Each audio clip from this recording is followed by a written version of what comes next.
Bonjour et bienvenue à cette nouvelle édition de Midi au Caire. Amorçons notre rencontre par cette nouvelle concernant les Égyptiens qui continuent de célébrer pour le deuxième jour consécutif à Eid al-Fitr. Ils affluent en grand nombre au parc et aux jardins partout dans la République. Au premier jour de la fête, les sites d'antiquités et les musées ont connu des afflux de masse s'élevant à plus de 50 000 visiteurs, alors que plus de 55 000 citoyens se sont rendus aux zoos.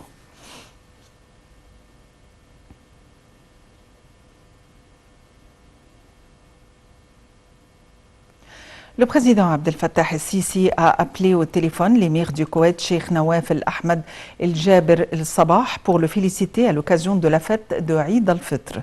Au cours de l'appel, le président el-Sisi a souhaité au Koweït davantage de progrès et de prospérité.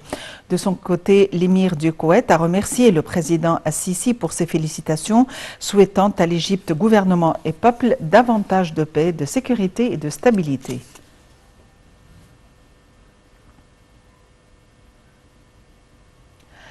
À la une de l'actualité, le président Abdel Fattah el-Sisi a célébré Eid al-Fitr avec les fils des martyrs. Au début de la cérémonie, le président leur a adressé ses meilleurs vœux et a exprimé sa joie d'avoir célébré Eid al-Fitr avec eux. Lors de la cérémonie, le chef de l'État a adressé ses meilleurs vœux et présenté ses remerciements à l'équipe des feuilletons Al-Ikhtiyar et Al-A'idoun ou A'idoun.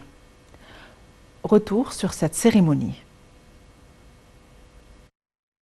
Le président Abdel Fattah el-Sisi a accompli la prière de Eid al-Fitr à la mosquée du maréchal Tantawi à Tagamou al-Khamis en compagnie d'un nombre parmi les fils des martyrs. Le grand imam d'Al-Azhar, Cheikh Ahmed al-Tayyib, les présidents du Conseil des députés et du Sénat, le Premier ministre Mustafa Madbouli, ainsi qu'un nombre de ministres et de hauts responsables des forces armées et de la police ont aussi accompli la prière aux côtés du président. Peu après la prière, le président Abdel Fattah el-Sisi a célébré Eid al-Fitr avec les fils des martyrs. Au début de la cérémonie, le président a adressé ses meilleurs vœux aux fils des martyrs et a exprimé sa joie d'avoir célébré Eid al-Fitr avec eux.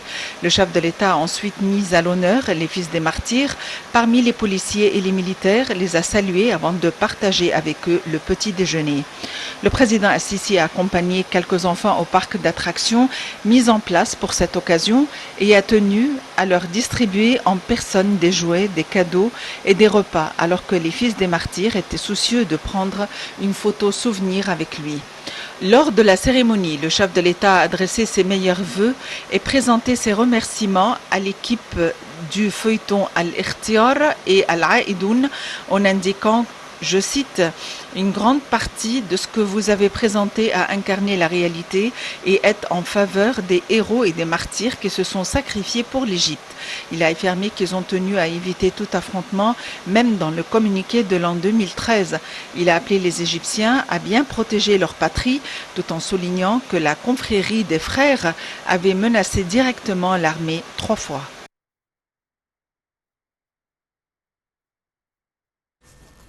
Le président Abdel Fattah el-Sisi a prononcé dimanche une allocution à l'occasion de la fête du travail, au cours de laquelle il a affirmé que les nations sont construites par le travail et grâce au travail assidu qui s'avère la pierre angulaire de toute civilisation. Dans son allocution, le président el-Sisi a déclaré que lors de la pandémie, l'État avait offert le soutien et la protection sociale aux couches les plus démunies de la société, compte tenu que plusieurs travailleurs ont perdu leur poste et leur travail à cause de la Covid-19. Les détails dans ce compte rendu.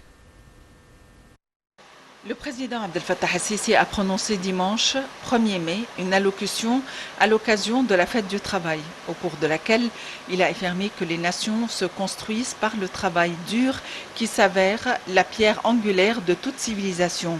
Dans son allocution, le président Abdel Fattah el-Sisi a souligné que lors de la pandémie, l'État avait offert le soutien et la protection sociale aux couches les plus démunies de la société, compte tenu que plusieurs travailleurs ont perdu leur poste à cause de la Covid-19. Selon le président Assisi, l'État avait aussi aidé les travailleurs influencés par la pandémie en leur allouant des donations et des opportunités de travail dans divers domaines.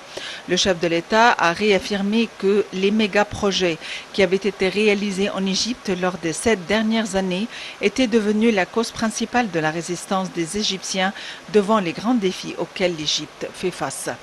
D'autre part, le chef de l'État a déclaré que l'Égypte accordait un intérêt à l'enseignement technique et que l'État œuvrait à augmenter le salaire minimum des travailleurs.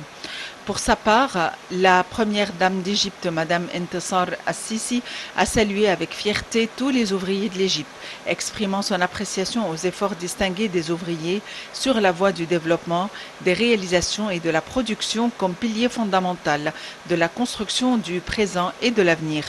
Sur son compte sur les réseaux sociaux, l'épouse du chef de l'État a souligné que les Égyptiens ont donné l'exemple dans la promotion des valeurs du travail, vu leur attachement à construire une patrie caractérisée par la fierté et la dignité en dépit des énormes défis.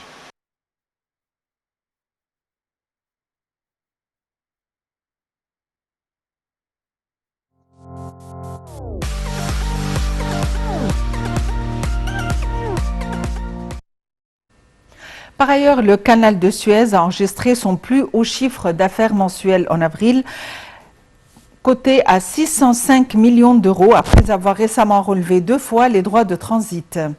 Le président de l'autorité du canal de Suez, l'amiral Oussama Rabi, a affirmé que les revenus du canal ont augmenté de 13,6% par rapport à avril 2021, et ce, malgré la guerre en Ukraine et la hausse des prix du pétrole qui ont touché le transport maritime. L'Égypte avait augmenté les droits de passage, notamment des navires pétroliers et gaziers, de 6% en février, puis de 5 à 10% en mars.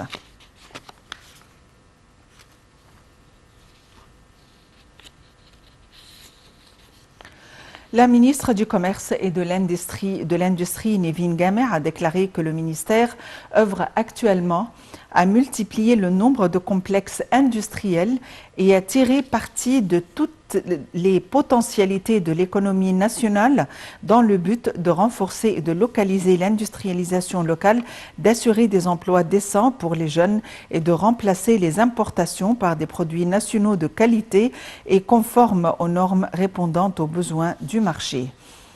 Conformément au rapport sur les indices de performance de l'Autorité générale du développement industriel pendant le premier semestre de l'exercice en cours, Gamer a expliqué que le ministère représenté par l'autorité avait délivré 3 904 licences de construction et d'exercice, émis 1737 registres industriels permettant à élaborer 1589 études.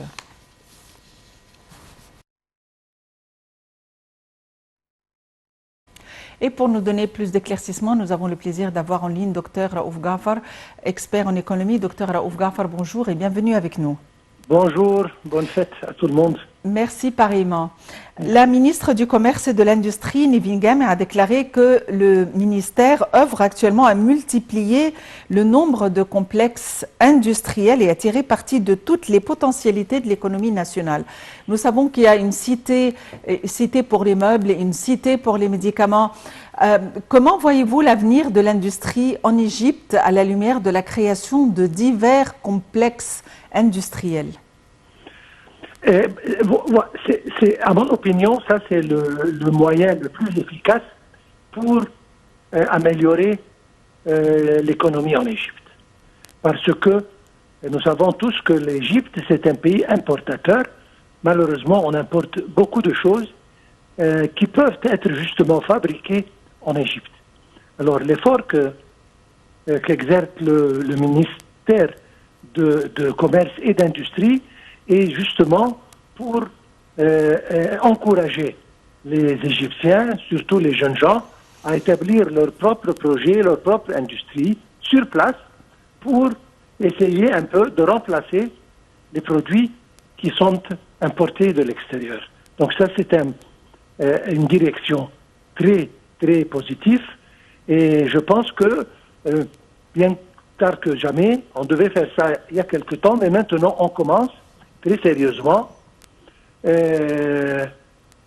par justement la construction, l'établissement de différents complexes industriels et même pour donner des prêts aux jeunes entrepreneurs pour commencer leur entreprise, leur industrie, leur projet sur place. Donc, encore une fois, je répète, c'est exactement ce qu'il faut pour que nous dépendons sur nous-mêmes et nous diminuons un peu la quantité de produits et de marchandises qu'on importe de l'extérieur. Docteur Raouf Ghafar, vous êtes expert en économie. Merci pour votre intervention. Sur ce, nous parvenons au terme de notre édition quotidienne de midi. Merci de l'avoir suivi et très bonne fin de journée à tous. À la prochaine.